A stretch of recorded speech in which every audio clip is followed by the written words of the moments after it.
अब इंडिया से आवाज़ उठ रही है। जिस तरह से हम बात कर रहे थे कि भारत से अब आवाज़ें उठ रही हैं, लोग शर्मसार हैं। ध्रुव राठी हैं भारत के, वो कोशिश करते हैं कि एजुकेशनल वीडियोस बनाएं, अपने आवाम को बताएं कि जो हकाइक हैं उस तरह की वीडियोस बनाते हैं। बड़ी व्यूअरशिप है उनकी।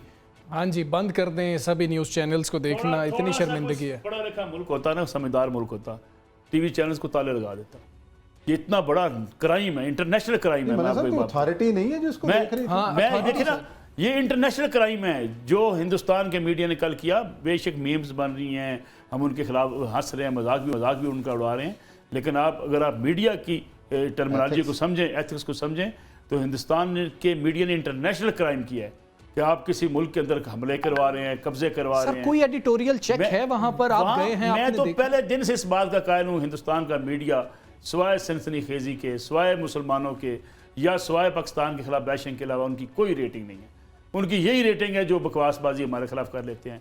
और हम समझते हैं कि पता नहीं शायद वो बड़ा सिविलाइज किस्म की सोसाइटी है। कहाँ की सिविलाइज सोसाइटी है?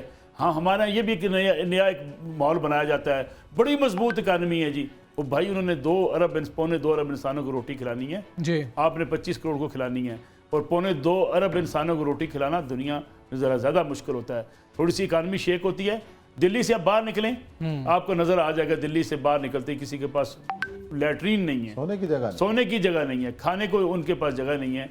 और ये लेकिन दुनिया की बड़ी जमहूरियत, कौन सी जमहूरियत? न कश्मीरियों को हक देती है, न सिखों को हक देती है, न अकलीतों को हक देती है, न अपनी हिंदू जो दूसरी ज़ात के हिंदू हैं उनको हक देती है। फिर ये दुनिया की जमहूरियत कहाँ से हुई? ना जमहूरियत है वहाँ पे, ना मीडिया है वहाँ पे। हिंदुस्तान एक फाशिस्ट स्टेट है, और उस फाशिस्ट स्टेट को जो अगर हम ग्लैमराइज बाज़ का हमारे कुछ दोस्त करते थे या बाहर बैठे हुए करते हैं, अब उनकी भी आंखें खुल जानी चाहिए। बिल्कुल ठीक है उस्मान साहब, जिस तरह से आप ये कह रहे थे कि एक भारत ने कोशिश की है, तो वो खबर ये आ रही है कि भारत का जो जंगी जुनून है वो खित्ते को तबाही की जानिब धकेल रहा है, और भारतीय बहरी बेड़ा सुपरसोनिक क्रूज़ मिसाइल से लैस होकर कराची बंदरगाह की जानिब बढ़ रहा है। और अब हालात ये हैं कि पाकिस्तान ने भी जवाबी इकदाम किया है, और पाकिस्तान नेवी ने भी अपना बेड़ा वहाँ पर तैनात कर दिया है। पहले भी हमने देखा है कि जब अभिनंदन वाला मामला हुआ था फरवरी में, तब भी वहां पर हमारी नेवी ने फौरी पॉइंट आउट कर लिया था और उनको टाइम दिया था कि वापस चले जाए, नहीं तो तबाह कर देंगे। सर, ये भारत किस तरफ जा रहा है? देखिए, भारत तो उसी तरफ जा रहा है जो अपने मीडिया के ऊपर इसका वो प्रचार कर जाएगा, हम ये कर रहे हैं, वो कर रहे हैं। जैसे कल उन्होंने कहा कराची बंदरगाह के हमने ये किया है, तो अब उन्होंने अमली तौर पर उसके तरफ दबाव बढ़ाने की कोशिश की है। तो पाकिस्तान तो इस हवाले से पहले से तैयार है कि भारत आएगा तो हम हर मौके पर उस पर जवाब देंगे। अभी आपने ध्रुव राठी की बात की है, अब ये वो आवाज़ें हैं कि जो भारत से उठ रही हैं, और अब ये भी इसका भी पता चला है ना कि ध्रुव राठी क्यों मुल्क छोड़ने पर मजबूर हुआ। मोदी को उसने ललकारा, आज कहाँ बैठा हुआ है। अब ये भी देखें कि वो वहाँ पे जो काम कर रहा है, आज पाकिस्तान के अंदर भी उसको देखा जाता है, और इतनी बड़ी इंफॉर्मेटिव वीडियोस बना रहा है, और आज जिस तरीके से उसने गोदी मीडिया का जो है वो पर्दा चाक किया है वो भी सामने है। तो बहरहाल एक जंगी जुनून है जिसमें भारत मुब्तला है, और इस जंगी जुनून का एक ही दफ़ा मेरा ख्याल है कि एक ही इलाज होना है कि जो एक भारत की ठुकाई से ही होना है, कि भारत की जो कहते हैं ना ऐसी ठुकाई हो कि उसकी अकल ठिकाने आ जाए, तो दोबारा वो पाकिस्तान की तरफ आंख भी उठा कर ना देख सके। और यही इलाज है, और जिसकी तरफ हम पूरी कौम जो है इस बारे में पूरी तरह तैयार है, मुस्तैद है। बिल्कुल ठीक है उस्मान साहब। नवीद साहब से हम जानेंगे कि एयर डिफेंस सिस्टम के ऊपर बहुत ज़्यादा भारत ने कोशिश की है कि जी कि पाकिस्तान का पता नहीं एयर डिफेंस सिस्टम को तबाह कर दिया है। आज बार बार सहाफ़ी भी हम देख रहे थे, सवाल कर रहे थे, तो बड़े तरीके से DGISPR ने कहा कि ये सारा कुछ तो हम आपको नहीं बता सकते हैं। सर, पाकिस्तान का एयर डिफेंस सिस्टम कितना तगड़ा है, और जो भारत इस पर बात कर रहा है उस हवाले से क्या कहेंगे? देखिए, इस एयरफोर्स के दरमियान उसमें बड़ा एलिमेंट ऑफ सरप्राइज मिला है इंडिया को। जाहिर है कि दोनों पार्टीज एक दूसरे के मुतालिक असेसमेंट कर रही होती है, इंटेलिजेंस बेस्ड होती है कि किस किस्म के इनके पास हथियार हैं या जहाज हैं, मिसाइल्स हैं। पाकिस्तान में उन्होंने असेस ये किया कि शायद पाकिस्तान के पास जो PL-15 चाइनीज, हाँ जी, जो मिसाइल्स हैं, एक मिसाल दूं, जो मिसाइल है उसकी जो रेंज है वो तकरीबन 140 किलोमीटर है, और लेकिन जो चाइना ने अपने पास रखे हुए हैं उसकी जो रेंज है वो 300 किलोमीटर है। सही। तो अब उनके स्ट्रेटेजिस्ट ये सोचने पे मजबूर है कि शायद दो चार रोज पहले चाइना ने अपने वाले जो PL-15 थे विद 300 किलोमीटर रेंज वो पाकिस्तान को दिए हैं और उसी से ये काम जो है ये मुमकिन हो सका। So it was an element of surprise. War के अंदर एलिमेंट ऑफ सरप्राइज जो है बड़ा इंपॉर्टेंट होता है।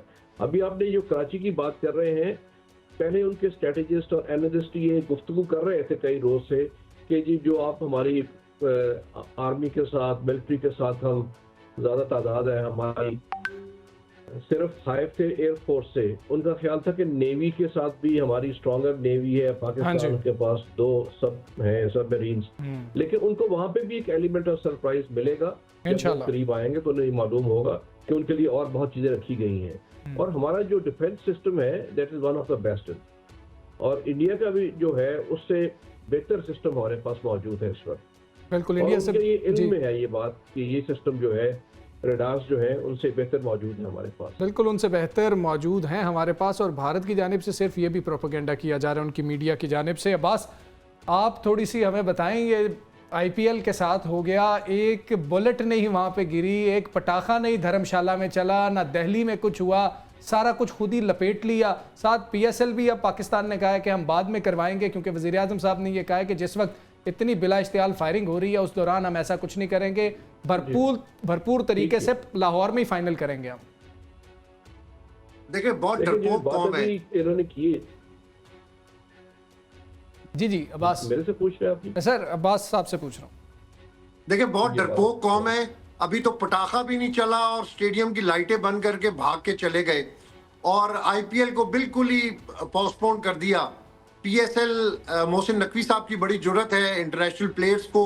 कल उन्होंने ऑन बोर्ड लिया इस्लामाबाद में और सारों से पूछा कि व्हाट टू डू, कि क्या नेक्स्ट होना चाहिए। इंग्लिश प्लेयर्स और कुछ ऑस्ट्रेलियन प्लेयर्स ने कहा कि भाई हम अपने घर जाना चाहते हैं। ब्रॉडकास्टर्स ने भी कहा कि हमारी फैमिलीज का प्रेशर है। मोहसिन नकवी साहब ने बड़ा क्लियर कहा कि आप हमारे गेस्ट हैं, आप हमारी इज्जत हैं, आप हमारा प्राइड हैं और हम किसी सूरत भी आपको खतरे में नहीं डाल सकते।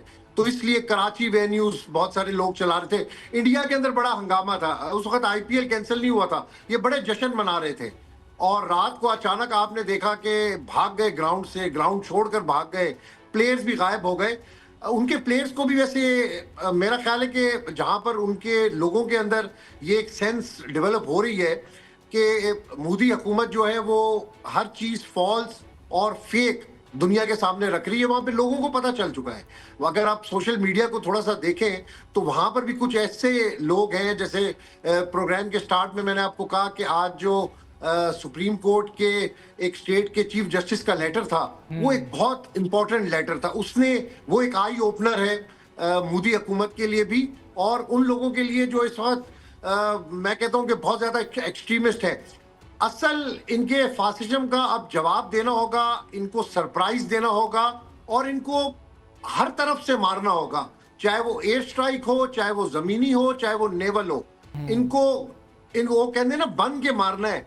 इनको बांध के जब तक आप नहीं मारेंगे तो ये वही काम करते रहेंगे। हर 3-4 महीने 5 महीने बाद कोई भी इंसिडेंट होगा ये पाकिस्तान के ऊपर डाल देंगे। पाकिस्तान के अंदर ये अपनी प्रॉक्सीज के जरिए ये करवाते जाएंगे।